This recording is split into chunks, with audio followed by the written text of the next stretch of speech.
నీ విశ్వాసము అది స్థిరమైందై ఉండాలి. నీ విశ్వాసము బలమైందై ఉండాలి. నీ విశ్వాసము నిన్ను స్వస్థపరిచేదై ఉండాలి. నీ విశ్వాసముతో నీ ఇంటి వారిని రక్షించుకునే వ్యక్తివై ఉండాలి. నీ విశ్వాసము నిన్ను రక్షించగలదేమో. నీ విశ్వాసము నీ ఇంటి వారిని రక్షించగలదా? విశ్వాసము లేకుండా నేను భక్తి చేస్తున్నాను, ప్రార్థన చేస్తున్నాను, విశ్వాసము లేకుండా నాకు దేవుడు ఉన్నాడు, విశ్వాసము లేకుండా నేను విశ్వాసిని. ఎట్లాంటి విశ్వాసివి నీవు? పరిశుద్ధత ఉండదు, నీతి ఉండదు, యథార్థత ఉండదు, ఇతరుల మీద చెడ్డగా మాట్లాడతావు, నీ ఎదుట లేని మనిషి గురించి నువ్వు మాట్లాడతావు, మూడో వ్యక్తి గురించి నువ్వు చెడు మాట్లాడుతూ ఉంటావు. ఏమి విశ్వాసివి నీవు? దేవుడు ఎలా నీతో ఉంటాడు? శరీర సంబంధమైన వాటి గురించి ఏడుస్తూ ఉంటావు, శరీర సంబంధమైన వాటి గురించి ఆలోచిస్తూ ఉంటావు, శరీర సంబంధమైన వాటినే తలంచుతూ ఉంటావు, శరీర సంబంధమైన వాటి కొరకే పరుగులెత్తుతూ ఉంటావు. అవి నీకు దొరకనప్పుడు సస్తే బాగుండంటావు.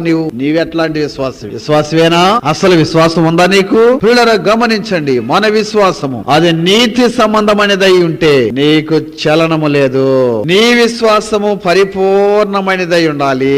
నీ విశ్వాసము అది స్థిరమైందై ఉండాలి. నీ విశ్వాసము బలమైందై ఉండాలి. నీ విశ్వాసము నిన్ను స్వస్థపరిచేదై ఉండాలి. నీ విశ్వాసముతో నీ ఇంటి వారిని రక్షించుకునే వ్యక్తివై ఉండాలి. నీ విశ్వాసము నిన్ను రక్షించగలదేమో. నీ విశ్వాసము నీ ఇంటి వారిని రక్షించగలదా? విశ్వాసము లేకుండా నేను భక్తి చేస్తున్నాను, ప్రార్థన చేస్తున్నాను, విశ్వాసము లేకుండా నాకు దేవుడు ఉన్నాడు, విశ్వాసము లేకుండా నేను విశ్వాసిని. ఎట్లాంటి విశ్వాసివి నీవు? పరిశుద్ధత ఉండదు, నీతి ఉండదు, యథార్థత ఉండదు, ఇతరుల మీద చెడ్డగా మాట్లాడతావు, నీ ఎదుట లేని మనిషి గురించి నువ్వు మాట్లాడతావు, మూడో వ్యక్తి గురించి నువ్వు చెడు మాట్లాడుతూ ఉంటావు. ఏమి విశ్వాసివి నీవు? దేవుడు ఎలా నీతో ఉంటాడు? శరీర సంబంధమైన వాటి గురించి ఏడుస్తూ ఉంటావు, శరీర సంబంధమైన వాటి గురించి ఆలోచిస్తూ ఉంటావు, శరీర సంబంధమైన వాటినే తలంచుతూ ఉంటావు, శరీర సంబంధమైన వాటి కొరకే పరుగులెత్తుతూ ఉంటావు. అవి నీకు దొరకనప్పుడు సస్తే బాగుండంటావు.